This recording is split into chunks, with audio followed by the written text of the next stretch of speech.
Good morning, everybody. Happy Monday. May the 4th be with you and all that good stuff. So it's May 4th. Let's see. The sun is shining here in Southern California, not a cloud in the sky. So shaping up to be a great Monday. We've got my father, Dr. Wallach, with us again today to talk about a couple different things. One of, I get a lot of questions about the 10 bad foods and what constitutes good foods and all of that. And, my father's been lecturing about this for probably as far back as I can remember. So more than 50 years. And so he is clearly an expert on the good foods and bad foods. But, we've all probably seen and read the things, for instance, let food be thy medicine and those sorts of things. And one of the things I've always been taught and believed to be very true is that dietary supplements are really an extension of foods. And so a lot of things that that do us good come from some food source, and certainly dietary supplements and nutrients are those. And the definition of a nutrient is a beneficial thing that the body can use that obviously we get from typically our foods. Certainly our bodies were designed to get our nutrients from foods. And so we're going to talk about that because it's a hot topic and continues to be a hot topic as to what is a good food, what is a bad food, and certainly what are the 10 bad foods that Dr. Wallach talks about all the time. And so we're going to start there, but I've got my Be the Change coffee this morning, which is among my favorites, of course, in terms of longevity products and certainly in terms of coffee. So good morning, Dr. Wallach and Dad. Well, good morning, sir. Okay, Mr. So let's jump into it. Let's jump into what are the bad foods? Let's start there. Okay, well, let me give an example first. Okay. Let's go back 100 years ago during the Spanish flu. 20 million people from India died of the flu. 100 million people, actually, I think it was 103 million people actually contracted the Spanish flu. 20 million died. Okay. And then you look at India today, 30,000 have contracted the COVID virus and 1,000 have died. Huge difference. So what's the difference? Well, prior to 1918, when the Spanish flu hit us, the people from India were doing all the bad stuff, eating the bad foods, and today they're not eating the bad foods. So you go from, what is it, to 20 million dead 100 years ago and converting to the good foods, now there's only 1,000 dead. There's a big difference. When you look at the pre-existing conditions that afflict people who have COVID and are more likely to die when they have these pre-existing conditions, they're all nutritional deficiency diseases, one of which is not, the most primary one is not even listed. It should be number one, which is osteoporosis. And I spent a lot of time over the last couple of weeks redoing autopsies that were published online. And I asked the same question. What was the cause of death? They say, oh, we had 400 COVID deaths. Okay, what was the cause of death? Well, I had to go look all that up because nobody was saying what the cause of death was in these COVIDs. Okay, it turns out that capillary hemorrhage is high, okay, as a cause of death. Also, people get these infections because they have low platelets. They bleed because they have low platelets, and they get the infections because they don't have any white blood cells. Well, our immune system includes white blood cells, platelets, antibodies, all of which are formed in the bone marrow.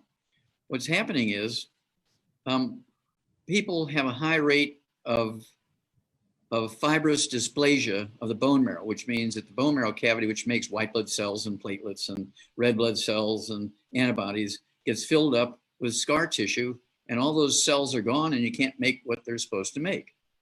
That's why kids, when they get the COVID virus at 3, 5, 8, 10, 12, 15 years of age, they get a minor cold symptoms, maybe even a half a degree fever, and that's it.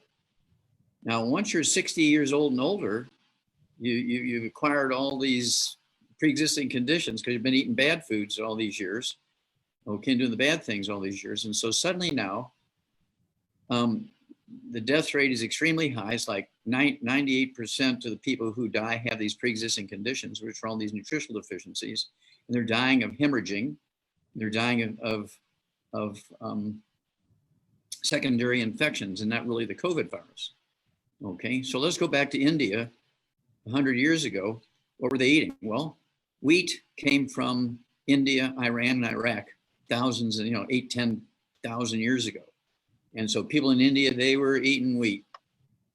Their intestines were all damaged with celiac disease. They couldn't absorb nutrients. And so when the H1N1 came through there, AKA Spanish flu, it wiped out more people than most countries have people in India. Well, today, the biggest rice eaters in the world are from India. Okay, so now they're eating rice, which has no gluten in it. Okay, so they don't get the problems that you get with gluten, which are celiac disease, so you can't absorb nutrients, even if they're in your food or even if you supplement. And so now only 1,000 have died compared to 20 million 100 years earlier. So that's the difference. And so it's very, very important to avoid the bad foods. And anybody who says, oh, you can just eat well and get most of what you need, that's not true. Any doctor who said that should be put in jail for reckless endangerment. There's a few places on Earth where you can get some minerals. 2/3 of the 90 essential nutrients are minerals. There was a book written about it called Lost Horizon. There was a movie made about it in 1933 because those people lived to be 250 to 300 years of age. They had the highest rate of longest lived people on Earth in this one place because the glaciers, the Giltar Glacier, was grinding up all the minerals in the rocks and the canyons and things, and they were using those waters for cooking and irrigating and drinking and so forth and getting the minerals. Well, essential minerals occur in veins like chocolate and chocolate ripple ice cream. They occur in veins like gold and silver and coal. They don't occur in a uniform blanket around the crust of the Earth. Over 100 years ago, before we had electricity, our source of nutritional minerals uniformly around the world was wood ashes. People would take wood ashes from their wood stoves and their fireplaces and throw the wood ashes in the gardens. And they didn't know why the garden grew better, but they knew the gardens grew better with wood ashes. That's because wood ashes are like 90% minerals. I heard, let me jump in at that, because I heard something this morning that's unique about May 4th that ties into that. And I found it really interesting because it ties into exactly what you're talking about. In England, where the chimney sweep came from, they used to use children because the chimneys were very narrow. And so the chimney sweeps would collect. Chimney sweeps, yeah. Chimney sweeps, yeah. They would collect the wood ash, and the people that would clean all the chimneys and the fireplaces would take all that wood ash and sell it to the farmers. Mm-hmm. So I found that interesting, and it's tied to May 4th because it was a day off for the chimney sweeps apparently. But so anyway. Okay, so that kind of sets the stage. All vertebrates, including human beings, that's why my thesis is in the Smithsonian Institute's National Treasure. We found that all vertebrates, including human beings, require these mineral nutrients, 60, 2/3 of the 90, and they prevent diseases that doctors yet today say are genetic or autoimmune and so forth. They're really just simple nutritional deficiency diseases, things like lupus and fibromyalgia and that kind of stuff. They're really just nutritional deficiencies, and they make up some of the pre-existing conditions that people have that are going to die if they get the COVID. Okay, because their bone marrow cavities are filled up with scar tissue. They can't make white blood cells. They can't make antibodies to defend themselves. They can't make platelets to prevent from bleeding to death. That was a big cause of death during the Spanish flu. When you look up the cause of death from the Spanish flu, it was hemorrhage. People, they weren't dying of pneumonia, even though they called it the Spanish flu. They were dying from hemorrhage. They were bleeding through their nose. They were throwing up blood. They were pooping blood. They were peeing blood. Their blood was coming out of their ears and their eyes, because they couldn't make platelets because they were eating wheat for 10,000 years and nobody had any bone marrow cells that actually help the bone marrow make platelets and red blood cells and so forth. So this is where our problem is. Okay, it's not how much you eat, it's what you eat and what you supplement with, because plants only require 3 elements from the soil to make good seeds for the next generation. We need 60. So most people are 57 short. And anybody who says, just eat well, you're going to get most of what you need, that would be the same as saying to you, if you had a Lamborghini, Lamborghinis have 12 cylinders or 6 or 8. I don't know. But let's say that McDonald's bun doesn't have 90 essential nutrients in it. I remember you telling the story about Wonder Bread and why it's called Wonder Bread. Because you wonder what's in it. Yeah. And so, at any rate, you go to your mechanic and say, okay, I've got a 12-cylinder race car here. This thing is beautiful. I want to take it up to Indy and run around the track with it. Do I need to put special oil in there? Nah, don't waste your money in special oil. Just take dirt from Texas and dirt from Oklahoma and put in the car. There's bound to be some oil in there. An insane person wouldn't do that to their car. Yet when a medical doctor says, oh, just eat well, you get everything you need, everybody does that. And that's why we have a problem. So you do have to supplement to guarantee they're going to give your body the 90 essential nutrients. Your bone marrow is doing what it's supposed to do. Make platelets to prevent bleeding to death, make white blood cells to attack viruses, make antibodies to kill and attack viruses, to make red blood cells to carry oxygen, and so forth. And that is amazing to me still to this day that, you know, people will listen to their medical doctor about dietary and nutritional advice and information, and yet medical doctors have no requirement to study diet and nutrition. That's right. It's usually a blind spot for them. Mm-hmm. Yeah, and so that's why they would say, oh, just eat well, you're going to get everything you need. That's said out of ignorance. And of course, as a result, that one sentence kills more people than COVID, right? Because this by far. Yeah, this is why we have all these pre-existing conditions. So at any rate, the bad foods, when you look at now, let's look at Italy versus Germany now in current times. The Italians have the highest rate of death from the COVID-19. It's 10%. Ours is 3%. The Germans have 0.5%. They're next door neighbors. Okay, so what's the difference? Well, the Italians have been eating for over 10,000 years gluten, wheat, barley, rye, and oats. They still eat gluten, wheat, barley, rye, and oats, spaghetti, pasta, pizza crust, mustacholi, all that kind of stuff, spaghetti and noodles and so forth. There's no gluten in coleslaw? It may, depends on what the dressing's made out of, okay? But the Germans eat potatoes. The Germans were famous for German potato salad and baked potatoes and so forth.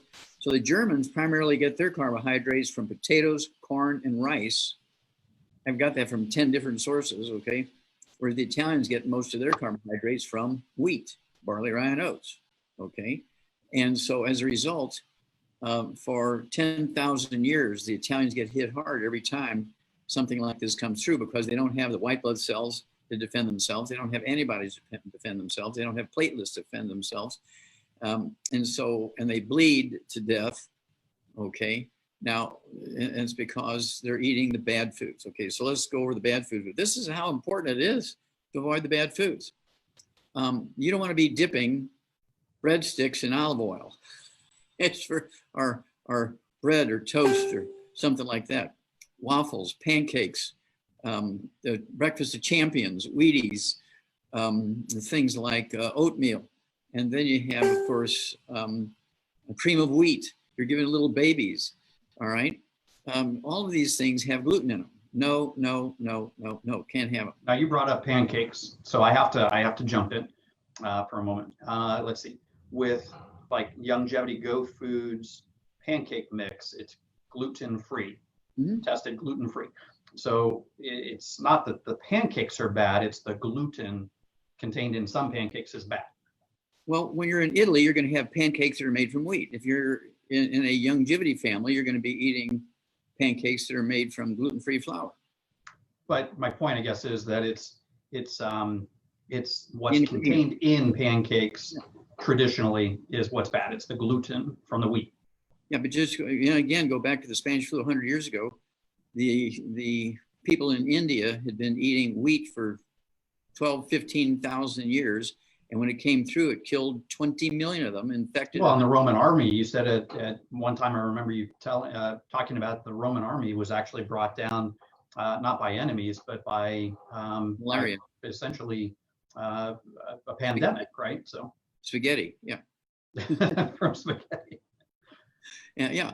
And so, yeah, it's one of those things where, if you can get spaghetti that's made from buckwheat, okay, or rice, you're fine. But if you don't know what that spaghetti is made out of, don't eat it, because it's probably wheat. Because if they've gone to the trouble to make it out of rice, they're going to have, say, gluten-free, rice-based, and whatever. And so you have to look at the ingredients. And I used to think that Asian foods were, all rice. And I used to eat sushi 3 days a week for lunch or dinner. Oh my gosh, and what a wonderful thing. It's made from seaweed and rice and avocados and salmon. And then one day I got a rash, and so I said, this feels like gluten here. And so I went and asked the company, I said, do you guys make your own sushi? Well, we used to, but the guy who was famous for it in our company, he retired and nobody else could make it like him. So we started just buying it, from a commercial producer.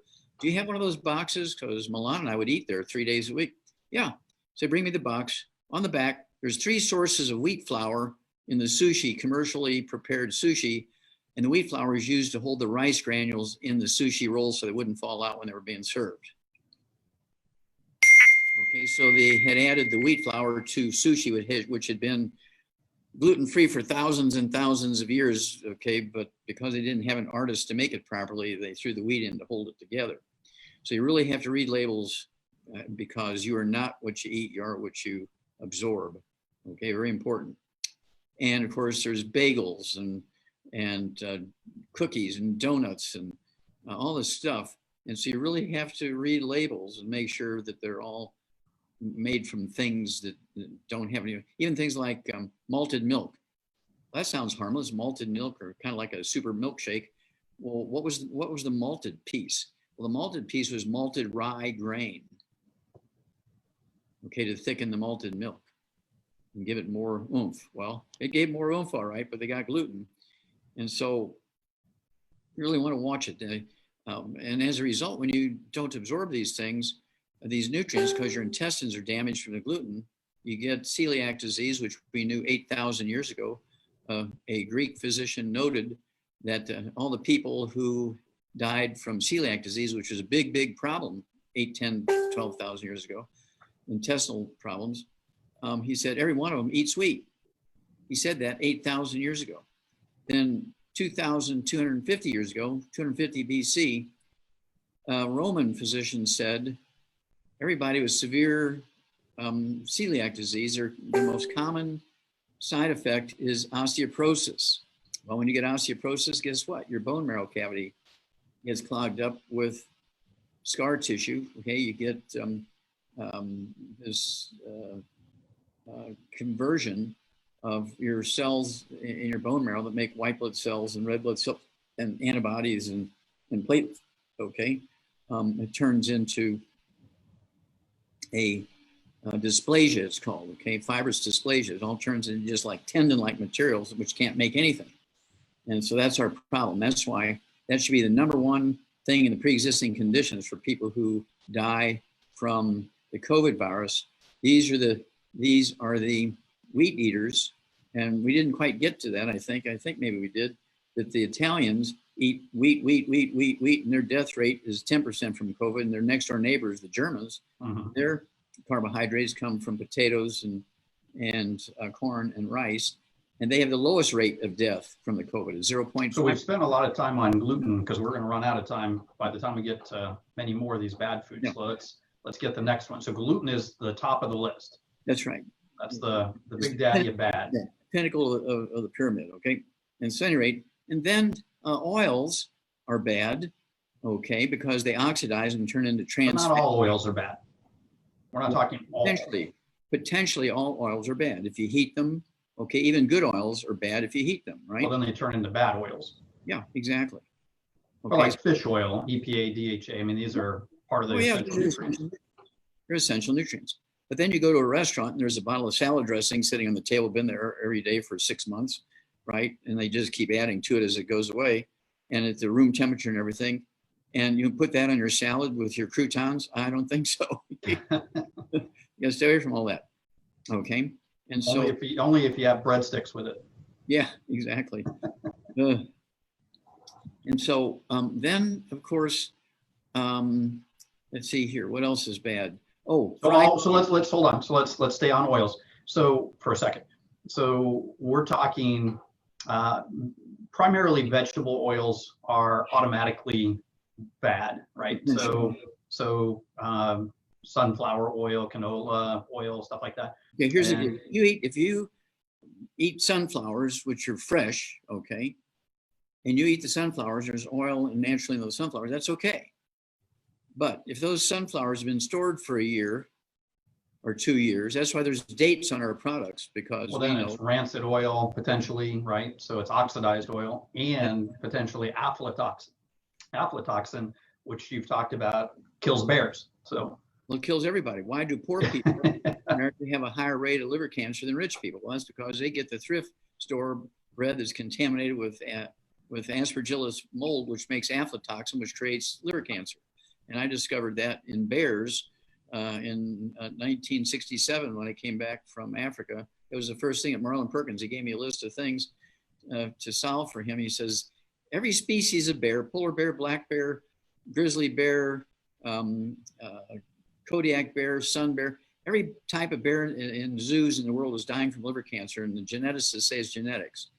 Say, no, do you have a barn here or a place where you store bear food? Yeah, let's go look. So I stopped at I hadn't even taken my jacket off. Marlon Perkins picked me up at the airport.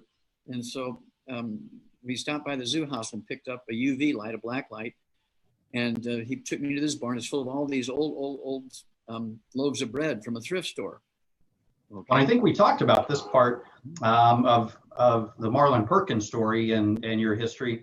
I think when we talked about selenium, which brings up another point, each month I'm trying to put out a blog post. And so from our discussion on selenium, I took a lot out of that, plus the story that, the history that I've lived around all of that in our health claim petitions that you filed and young Jody filed, along with people like the great Dr. Gerhard Schrauzer and so forth.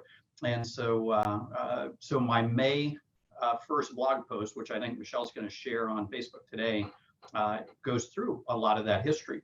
But I want to stay on the 10 good foods, 10 bad foods. So the oils, it's the rancidity in general, but there's some bad oils, the vegetable oils. Then they use vegetable oil to replace butter and turn into margarine and all that crazy stuff too, right? No, because they actually cause cancer and they cause plaque in the arteries. Cholesterol is your best friend. Cholesterol does not cause plaque in the arteries. Cholesterol does not cause heart disease. Cholesterol makes up 95% of the weight of testosterone and estrogen. If you want ED, guys, give up cholesterol. Take some statin drugs. You won't have any good times anymore. Won't make any more babies. And then also, if you give up cholesterol, you're going to get Alzheimer's disease. Alzheimer's disease is a cholesterol deficiency. So stay away from margarines. Stay away from oils that are not properly, what should I say, processed. You got to be fresh. You recommend people consume eggs, right? Good source of cholesterol, good source of protein. 3 eggs for breakfast this morning. I'll have 3 eggs for lunch. And I'll have 3 eggs for dinner tonight. So you should use Pam or canola oil to make those eggs? No, or no? Use butter. Butter, okay. So, but you can make butter into a bad thing also, you heat right? it. Yeah. If you overheat it. So yeah, just slightly. So how do you recommend good, better, best eating eggs? Okay, what I do is I like to soft poach them, and then I just put a couple of pats of butter right out of the refrigerator on the eggs, and it melts at the egg temperature, which is like 60, 70 degrees or something like that point. And so the butter slowly melts. And I had a baked sweet potato with butter on it as well this morning. I had this is one of the things that it's kind of crazy, but I would say this is one of your biggest vindications, because I remember you lecturing 30 years ago, 40 years ago, maybe more, to stay away from margarine. You'd go through people's kitchens and throw it away, and people called you crazy back then, and you're paid by the Dairy Council or the Cattle Council or the Butter Council or something, I don't know. And so, because you as vehement as you talk about gluten and avoiding gluten today, you talked about avoiding margarine back then and since.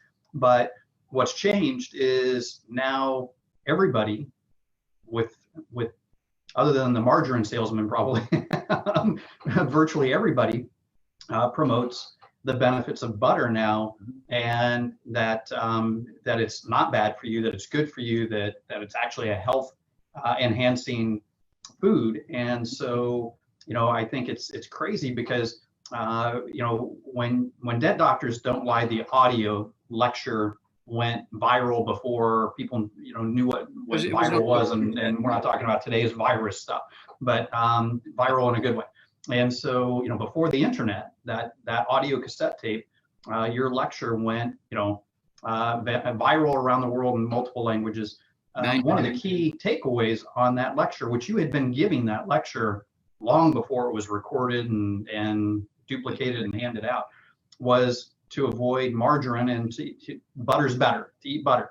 And so, from that standpoint, I just point out that, again, this is one of the probably the biggest vindications, because it was one of the craziest points of contention among your critics back then, that you would, how dare you would tell people to stay away from margarine and embrace butter. Well, they're selling margarine as a way to prevent plaque in your arteries and heart disease, which was a total lie. And you knew it was wrong and the reverse all along. That's correct, because I'm a pathologist, and very few people have done as many autopsies, as many species of vertebrates as I have. That's why my thesis is in the Smithsonian Institute. Well, that's the benefit of original research, actually doing the research yourself, of seeing it, not just believing what you've read. Well, one of the biggest oil questions I get, Steve, around the world is, well, what about these aromatherapy oils, Wallach? You keep pushing aromatherapy oils, and you say, well, it's bad. Well, aromatherapy oils are not oil. Chemically, they're called an ester. They're 2 carbons long, and they're not an oil. They don't have double bonds in them and things like that. So chemically, they're not really classified as an oil. They're an ester, and so they're quite safe. Even they were classed as an oil thousands of years ago because they were slippery like other oils, and so they just put them into the same piece. But chemically, they're not an oil, so they're quite safe. They don't oxidize. That's why you can put some eucalyptus oil on your shelf, and 1,000 years later, it'll still be good. It won't oxidize because it's not an oil, it's an ester. So that's another piece. And then fried foods are very, very, and this is why when you look at Louisiana, next to New York State and California and Washington State, the next state that has the worst rate of COVID is Louisiana. And 70% of the people who get COVID infections and death in Louisiana are Black men. Okay, so why is that a genetic thing? No, it's the way they eat. They eat everything fried. That's the nature of that community there in Louisiana, is everything's fried. And the men tend to drink beer when they're working because it's hot and humid and sweat. And so they drink a lot of beer, which is made from gluten. And then women there, well, why are they only 30%, men are 70%? Well, the women, even Black women, prefer to drink wine, which has no gluten in it compared to beer. If you're going to drink beer, nothing wrong with that, but drink Japanese and Chinese beer made from rice. Okay. Do not fry anything. There's 2 bad things about frying. Number 1, you superheat fat. Okay. You also superheat oils, and they sprinkle things like fried chicken and fried fish with what? Wheat. And then they fry it in oil. So you're getting a double hit there from the wheat, gluten, and also you're frying it in oil. And so it's very, very bad. And this is why they have 70% of the people in Louisiana are Black men who get COVID and who die from COVID. It's the eating habits. And so if that changes, everybody gets off all the bad stuff and they take their 90 essential nutrients, they absorb the nutrients, there won't be any more COVID problems. If you 70-year-old people will be just like a 3-year-old who gets it. It'll be minor cold, common cold-like symptoms. So with fast food restaurants on pretty much every corner in throughout the United States selling fried this, fried that, French fries, fried chicken, all of those things, how do we have a chance? Heart disease is the leading cause of death in the United States still. Yes. One, depending on which statistic you look at, 500,000 to 1.5 million Americans die each year from heart disease and heart-related events. around something like a sudden death, heart attack, or stroke, and so forth, which all tend to be interrelated, I think. But so sudden death heart attacks, particularly in young people, even sudden death syndrome is caused by deficiency of a single mineral called selenium. Selenium, sure. Yeah, and so that's a little bit different. But then, if you're eating all the bad foods, the selenium deficiency is going to be 10 times worse. And so it's one of those things where they're all kind of intertwined. And but fried foods are extremely dangerous. Okay, they taste good, they're very seductive, they smell good, they taste good, but they will kill you. Okay, they will kill your bone marrow cells, not because they attack. Sometimes, in some cases, by heating the oils, they will actually oxidize and kill your bone marrow cell directly. But even worse, when you're getting the gluten, you're not absorbing the nutrients necessary for your bone marrow to make white blood cells and red blood cells and platelets and antibodies. And so you're getting a double hit that way. Sugar's bad, okay. A little bit of sugar makes the medicine go down, but we're talking about a little bit of sugar. You know, we're talking about a couple of drops of honey. We're not talking about 3 tablespoons of sugar on your oatmeal for breakfast. That's a bad combo. So sugar's an interesting topic. So again, going back as far back as, you know, us growing up, you raising us little kids, you know, we didn't get sugary foods. We didn't get soda pop and things like that growing up, and our kids don't either. So in terms of sugar, you know, there's again, I would say varying degrees of even good as an alternative in terms of sweetening something. And you brought up honey, for instance. Honey contains natural sugar, right? And fruit sugar, fructose, is often confused with high fructose corn syrup, which is something different. It's a sugar, but it is a really, it's like not only vegetable oil, it's like fried vegetable oil, right? So it's really oxidized. bad. Yeah, it's oxidized and is potentially dangerous. But then you're talking about a lot of sugar in these typically these store brand energy drinks and soft drinks and soda pops and things like that. That's correct. And so Yeah. a little natural sugar we like to use in the longevity products, for instance, you'll see fructose on the label. Now this is not to be confused with high fructose corn syrup, and we don't use much. You'll always see low calories. And so we like fruit sugar, and we like to use as little as possible. But the product also needs to taste as good as possible without using artificial ingredients.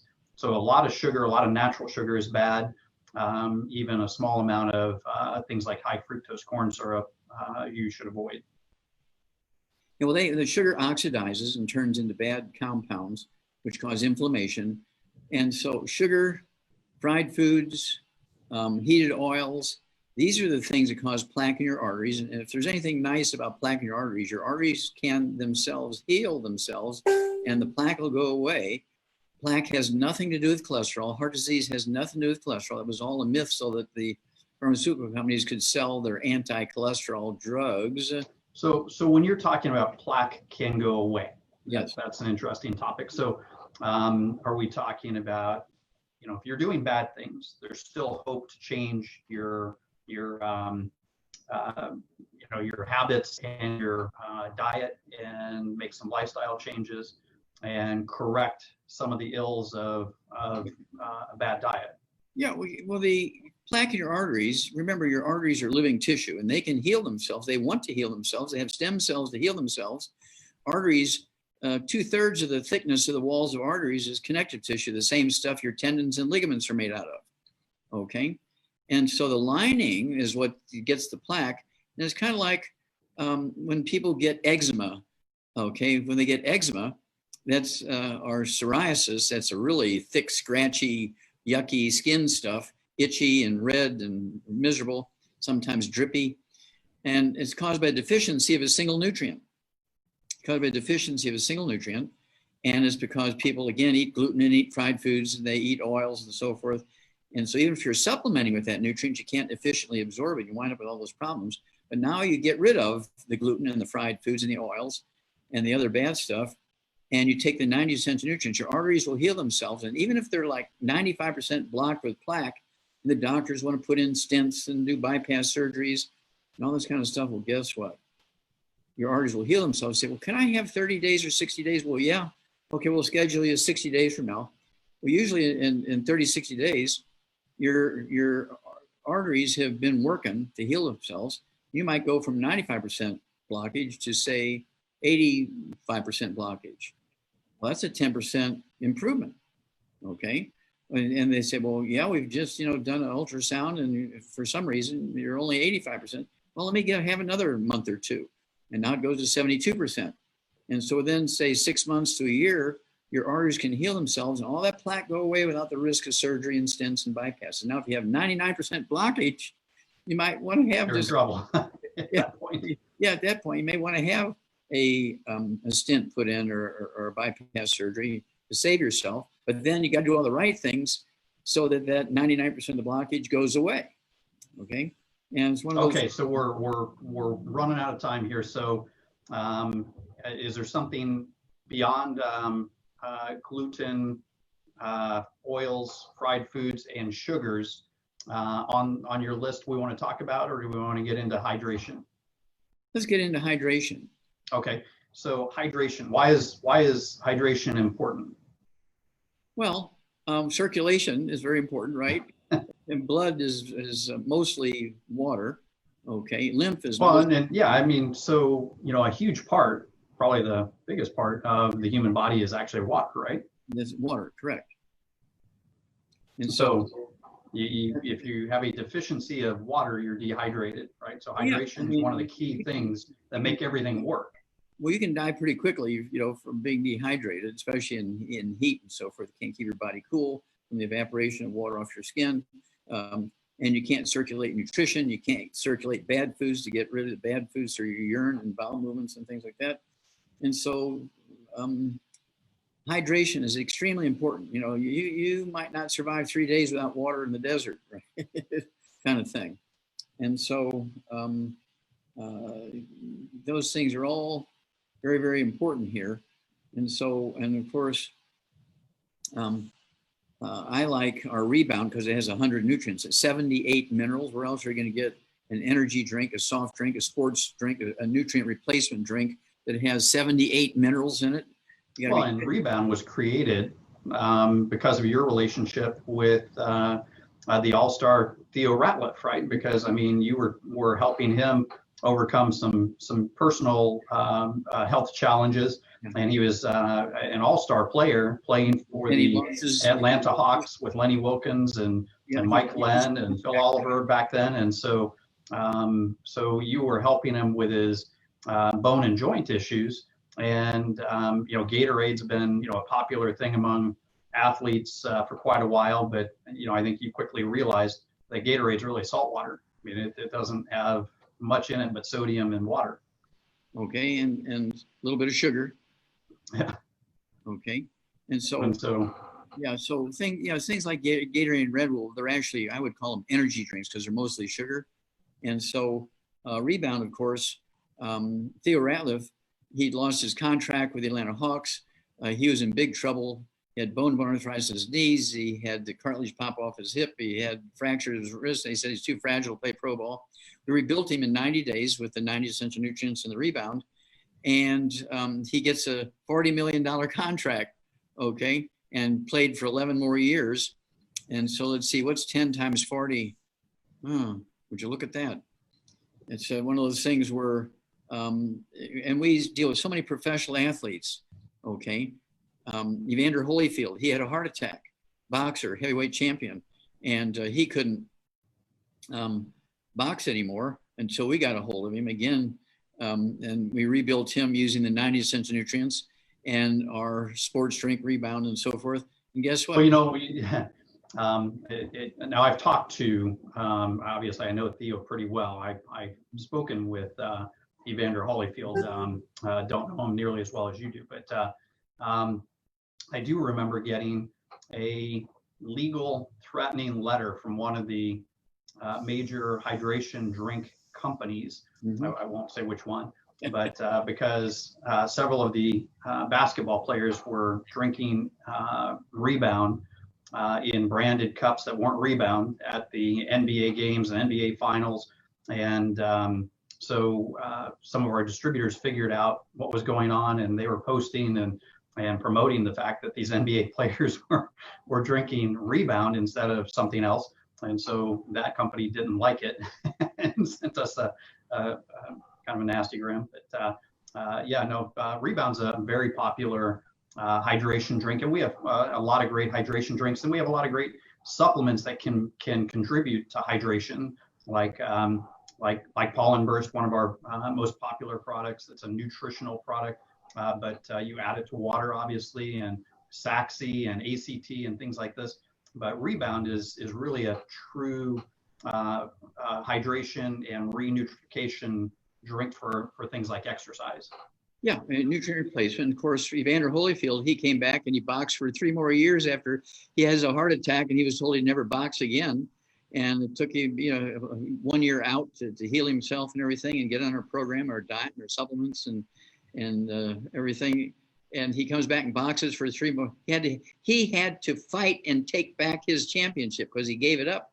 But they were saying, "Oh, you're back now. We're not going to give it back to you. You got to box and take it back if you want it." Okay. And so these are the sort of things we do all the time.